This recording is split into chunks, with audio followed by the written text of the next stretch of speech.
আসসালামু আলাইকুম ওয়া রাহমাতুল্লাহি ওয়া বারাকাতুহু ইন্নাল হামদালিল্লাহ ওয়াসসালাতু ওয়াসসালামু আলা রাসূলিল্লাহ আম্মা বাদ। সম্মানিত দ্বীনী ভাই বোনেরা, আমরা যারা ফেসবুক ইউটিউবে যুক্ত আছি, ফেসবুকে লেখি, বলি, শুনি, দেখি, আমরা সকলেই ফেস দ্য পিপল নামক যেই পেজটি আছে সেটি আমরা সকলেই জানি, দেখেছি।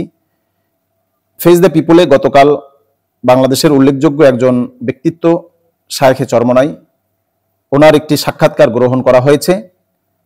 তার সাক্ষাৎকারের ভিতরে যতগুলো প্রশ্ন করা হয়েছিল তার ভিতরে উল্লেখযোগ্য একটি প্রশ্ন ছিল নারীর ক্ষমতায়ন, অর্থাৎ নারীদের ব্যাপারে কিছু প্রশ্ন করা হয়েছে।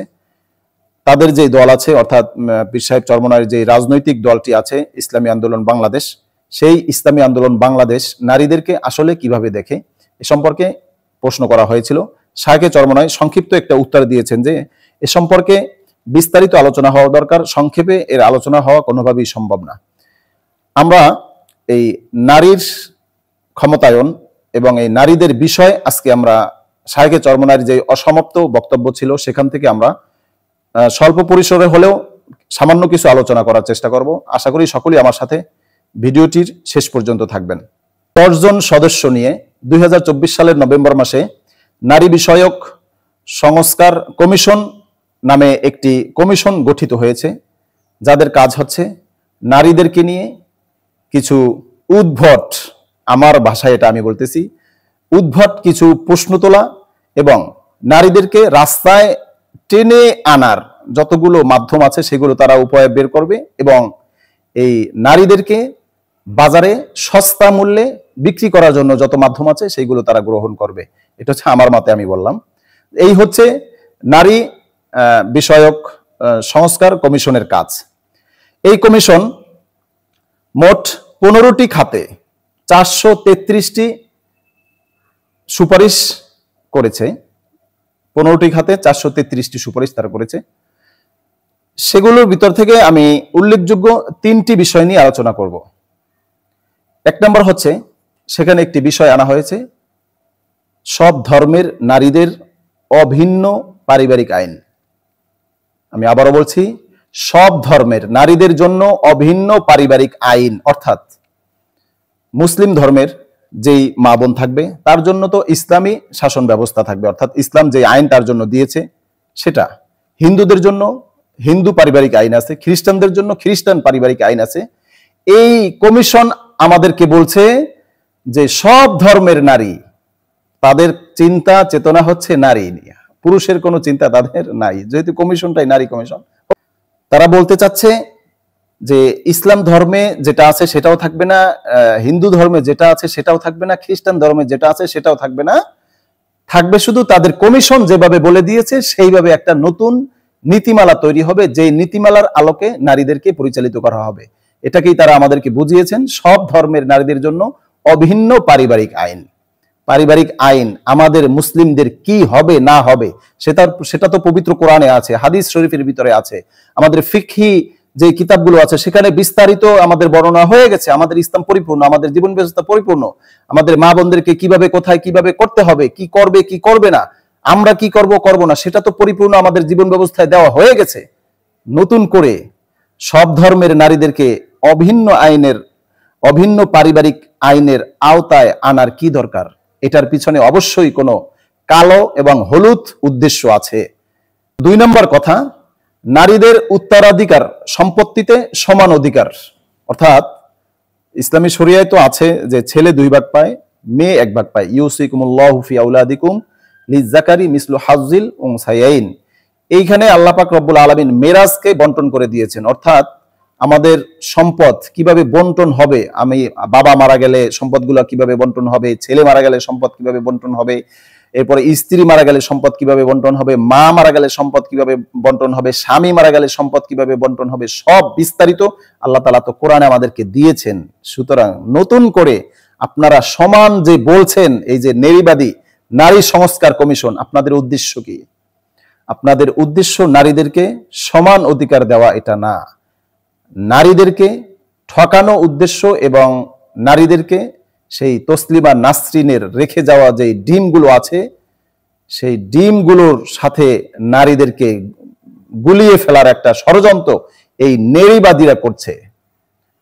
উত্তরাধিকার বন্টনে মেয়ে পাবে 1 ভাগ, ছেলে পাবে 2 ভাগ, এটা ঠিক আছে। শুধু তারা সবসময় এটাই দেখে যে মেয়ে 1 ভাগ পেয়েছে, ছেলে 2 ভাগ পেয়েছে। আহা, কি কষ্ট হচ্ছে তাদের, যে মেয়েটাকে বাবা ছোটবেলা থেকে বড় পর্যন্ত, বিয়ে পর্যন্ত দিয়ে দিচ্ছে, এতদিন লেখাপড়া করাচ্ছে, এটা বাবা ফ্রি করাচ্ছে।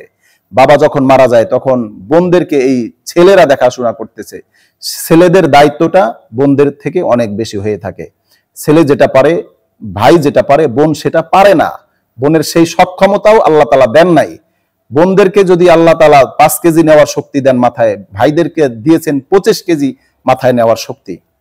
সুতরাং এই নেরিবাদীরা আমাদের মা বোনদেরকে শিখাচ্ছে যে তোমার স্বামী যদি মাথায় 2 মনের একটা বোঝা অথবা একটা বস্তা মাথায় নেয়, তোমাকেও সেই বস্তাটা মাথায় নিতে হবে। তারা আমাদেরকে আসলে এইভাবেই শেখানোর চেষ্টা করছে। 3 নম্বরে খুব একটি সেনসিটিভ বিষয় তুলে ধরেছে, আপনারা সকলেই আমার আলোচনাটা খেয়াল করেন এখন। তারা বলেছে গৃহকর্মী এবং যৌনকর্মী। আমি আবারও বলছি, গৃহকর্মী এবং যৌনকর্মীদেরকে শ্রমিক হিসেবে স্বীকৃতি দেওয়া। সম্মানিত বন্ধুগণ, গৃহকর্মী কে? আপনার আমার ঘরে আমার বোন, আপনার আমার স্ত্রী, আমার মা, এরা হচ্ছে গৃহকর্মী। বন্ধুরা, স্বামীরা, ছেলেরা, বাবারা, পুরুষরা বাহিরে যে কাজ করে, তাহলে তাদেরকে কি কর্মী বলবে এই নেরিবাদীরা? ঘরে কাজ করার কারণে মা যদি ছেলের প্যান্ট ধুয়ে দেয়, মা যদি স্বামীকে, আমার বাবাকে চা বানিয়ে দেয়, মা যদি আমার মশারিটা টাঙিয়ে দেয়, মা যদি আমার বোনের সেই ড্রেসটা ধুয়ে দেয়, তাহলে মা কি কর্মী হয়ে যায়? এটা কি কর্মী? তারা কিভাবে আমাদের মা বোনদেরকে অমূল্যায়ন করছে সেটা আপনারা এই শব্দটার দিকে একটু খেয়াল করেন। গৃহকর্মী না, আমাদের শব্দটা ছিল গৃহিণী। আমাদের যারা ভর্তি হয়েছি মাদ্রাসা, স্কুল, কলেজে, আমাদের মাদের যখন পেশা দেওয়া হতো যে মা কোন পেশায়, আমাদের পেশা ছিল কি? গৃহিণী, গৃহকর্মী না। গৃহিণী থেকে আমাদের মা বোনদেরকে গৃহকর্মী বানানোর তারা করছে। অর্থাৎ যে পরবর্তী প্রজন্মকে এই তাসলিমা নাসরিনের নেরিবাদী, উলঙ্গ, বেহায়া, বেশ্যা যারা আছে, তারা আমাদের পরবর্তী প্রজন্মকে বুঝাবে, দেখো তুমি ঘরে যে চা বানাচ্ছ এটাও কাজ, তুমি একজন গৃহকর্মী। তুমি তো ঘরে 1 কাপ চায়ের বিনিময়ে 50 টাকা 100 টাকা পাচ্ছ না। তুমি হোস্টেলে চলে যাও, মাদের বারে চলে যাও, বিভিন্ন আবাসিক হোস্টেলে চলে যাও, সেখানে গিয়ে খেদমত করো, দেখবা 1 কাপ চায়ের বিনিময়ে তুমি 500 টাকা পাবা। তারা আমাদের পরবর্তী প্রজন্মকে এগুলো শেখানোর জন্য গৃহিণীর পরিবর্তে এখানে গৃহকর্মী ঢুকিয়ে দিয়েছে। এরপরে বলেছে কি? গৃহকর্মী এবং যৌনকর্মী। যৌনকর্মী হচ্ছে কি একটা শুদ্ধ ভাষা। এই যারা আছে নেরিবাদী, এদের একটি শুদ্ধ ভাষা হচ্ছে যৌনকর্মী। অর্থাৎ আমাদের দেশে মূর্তি নিয়ে অনেক আন্দোলন হয়েছে। মূর্তি বললে অনেকে কষ্ট পায়, এই জন্য অনেকে বলে, কি বলে এটাকে, ভাস্কর্য, শুদ্ধ করে বলে। জিনিস কিন্তু একই।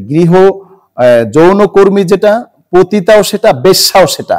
তারা বেশ্যা শব্দটাকে বাদ দিয়ে, এরপরে পতিতা শব্দটাকে বাদ দিয়ে, কারণ এটার সাথে জনগণ খারাপ একটা মাইন্ড এটার সাথে আসে, যেহেতু শব্দটাই খারাপ, এই জন্য তারা একটা সুন্দর ভদ্র একটা শব্দ নিয়ে এসেছে। সেই শব্দটাকে তারা কি ব্যবহার করেছে? যৌনকর্মী। গৃহকর্মী এবং যৌনকর্মীদেরকে শ্রমিক হিসাবে স্বীকৃতি দেওয়া। গৃহকর্মী তারা বুঝিয়েছে আমাদের ঘরের মা বোনদেরকে, আর যৌনকর্মী হচ্ছে বেশ্যা, পতিতা। এই যে সংগঠন, এই যে কমিশনের আশেপাশে যারা ঘুরঘুর করতেছে, আপনারা যাদেরকে দেখেছেন, এদের বায়োডাটা নেন, প্রত্যেকে পতিতা বৃত্তির সাথে জড়িত আছে। প্রত্যেকটা বেশ্যা, 2-1টা হতেও পারে, নাও হতে পারে, কিন্তু এদের চতুর্দিকে যারা ঘুরছে, তারা এই বেশ্যা বৃত্তিকে প্রমোট করার জন্য এখানে এই ধারাটা ঢুকানোর একটা চেষ্টা করছে। অর্থাৎ আমার মা বাসায় যে কাজ করে, আমার কাজটা করে দিচ্ছে, আমাকে খানা রান্না করে দিচ্ছে, আমার বোনের কাপড় ধুয়ে দিচ্ছে, আমার বাবাকে সেবা করছে, আমার ভাইয়ের সেবা করছে, আমার সন্তানদেরকে সেবা করছে। এই যে কর্মীর, ওনার যতটুকু অধিকার, এই যে বেশ্যা, যে ঘর থেকে বের হয়ে স্বামীকে ফেলে অথবা জীবনে কোনোদিন বিবাহ করবে না, সন্তান নিবে না, শুধু তার দেহ বিক্রি করবে, নেড়িদের মতো, নেড়ি কুকুরের মতো, এই কুকুরের সাথে আর আমার মায়ের সাথে কিভাবে সুন্দর করে মিলিয়ে দিয়েছে, আপনারা খেয়াল করেছেন যে আমার মায়ের যে অধিকার, এই কুকুর বেশ্যা পতিতারও সেই অধিকার থাকবে। এইটা তারা চাচ্ছে। এই অধিকার মানবতা লঙ্ঘনের অধিকার, এই অধিকার নারীদের সম্মান ইজ্জত ভঙ্গের অধিকার। এর মাধ্যমে আমাদের মা বোন যারা আছে, এদের অধিকারকে বাড়ানো হয় নাই, অধিকারকে ধুলায় মিশিয়ে দেওয়া হয়েছে। সুতরাং এহেন কর্মকাণ্ড যারা এখনো চালিয়ে যাচ্ছে তাদের মনে রাখতে হবে, এটা বাংলাদেশ, এটা স্বাধীন হয়েছে এই বেশ্যা এবং পতিতাবৃত্তি করার জন্য না। এখানে যারা রক্ত দিয়েছে কেউ বেশ্যা ছিল না, পতিতাবৃত্তি করার জন্য শহীদরা রক্ত দেয় নাই, এটা মাথায় রাখতে হবে। আর এখন যাদের আস্ফলন বেড়ে যাচ্ছে এই পতিতা এবং কমিশনের নামে, এরা এতদিন কোথায় ছিল? এরা কোথায় ছিল? এই দেশের ভিতরে যখন নারীদেরকে ধর্ষণ করা হয়েছে, পুলিশ অফিসাররা ধর্ষণ করেছে, র‍্যাব রোজাদার মা বোনদেরকে ধর্ষণ করে হত্যা করে ফেলেছে, তখন এই নারীবাদীদের কোথায় ছিল? এদের প্রশ্নগুলো কোথায় ছিল? সুতরাং এদেরকে সতর্ক করছি, এই সমস্ত কাজ থেকে আপনারা খুব দ্রুত সরে যান, সঠিকভাবে সঠিক কথা বলুন, আমরা আপনাদেরকে স্যালুট করব। আর যদি কোরআন সুন্নাহ বিরোধী এবং মানবতার সাথে, আমাদের মা বোনদের সাথে কোনো গাদ্দারি করার চেষ্টা করেন, আপনাদেরকে সমুচিত জবাব দেওয়া হবে। সম্মানিত বন্ধুগণ, গতকালকে যারা ফেস দ্য পিপলের আলোচনাগুলো মনোযোগ দিয়ে শুনেছেন, সেখানে শায়েখে চরমনায় একটা কথা বলেছিল এই বিষয়ে, যে আমাদের মা বোনরা তো কখনো বলে নাই যে আমরা এটা চাই, আমরা সেটা চাই, আমরা ঘরে থাকবো না, আমরা সমান অধিকার চাই, আমাদের রাজনৈতিক অধিকার দিতে হবে, আমাদের সংসদের আসন ভাগ করে দিতে হবে, আমাদের ইউনিয়নের ভিতরে আমাদেরকে ভাগ করে দিতে হবে। এই সমস্ত কথা তো আমাদের মা বোন বলে নাই। সম্মানিত বন্ধুরা, এই আলোচনাটুকু বোঝানোর জন্য আমি আরেকটু কথা আপনাদেরকে বলছি। আপনার ছেলে বাড়ি থেকে বাজারে গেল অথবা স্কুলে গেল, সেখানে গিয়ে কোনো আরেকটা ছেলের মাধ্যমে মার খেলো, মার খাওয়ার পরে বাড়িতে এসে যখন আপনাকে বলে যে আব্বু আমাকে মেরেছে, তখন আপনি কি করেন? ওই ছেলের বিরুদ্ধে টিচারের কাছে গিয়ে নালিশ করেন, অথবা আপনি নিজে গিয়ে তার ব্যাপারটা সমাধান করার চেষ্টা করেন। আপনার ছেলে যদি আপনার কাছে নালিশ না করে, বিচার না দেয়, তাহলে আপনি কিভাবে বিচার করবেন? কার মাধ্যমে আপনি কোন ব্যবস্থা আপনি নিতে পারবেন? এটা সম্ভব না। আমাদের মা বোন যারা আছে বাংলাদেশের, এদের কত পার্সেন্ট মা বোন, কতজন মা বোন এই বেশ্যাবৃত্তি চাচ্ছে, সমান অধিকার চাচ্ছে, উত্তরাধিকার আইন অভিন্ন চাচ্ছে? এটা কয়জন চাচ্ছে? এটা শাহবাগের কিছু নেড়ি কুকুর ছাড়া আর কেউ চাচ্ছে না। হয়তোবা হাতে যদি আমি গুনি 5-10 জন, 50, 100, 200, হাজারের উপরে এই নেড়িবাদী কুকুরদের সংখ্যা বাড়বে না। সুতরাং এই 1000 কুকুরের জন্য আমাদের মা বোনদের সম্মান আমরা বেশ্যাখানায়, আমরা পতিতালয়ে আমরা দিতে পারি না। আমাদের মা বোনদের সম্মান আমরা ওদের কাছে বিক্রি করতে পারি না। আমাদের মা বোনরা কি ওদেরকে বলেছে যে আমরা এখানে থাকতে চাই না? তাহলে তোমরা কেন টানাটানি করতেছো? নিজেদের দল কেন ভারী করার চেষ্টা করতেছো? সুতরাং যারা এই সমস্ত কাজ করতেছে, সকলকে বলবো, আপনারা যাদের কাছ থেকে যেখানে যেভাবে প্রেসক্রিপশন নিয়েছেন, সেই প্রেসক্রিপশন যেই ডাক্তারের কাছ থেকে এনেছেন, সেই ডাক্তারের কাছে আপনাদের এই নারীবাদী কুকুরের প্রেসক্রিপশন গুলো ফেরত দিয়ে আসেন। না হয় আপনাদেরকে কুকুরের মতো পেটা করে দেশ ছাড়া করা হবে, না হয় আপনাদেরকে আইনের আওতায় আনা হবে। আল্লাহ পাক রব্বুল আলামিন আমাদের সকলকে, আমাদের মা বোনদের সকল ইজ্জত সম্মান যথাযথ মর্যাদার সাথে রক্ষা করার তৌফিক দান করুক। আমিন।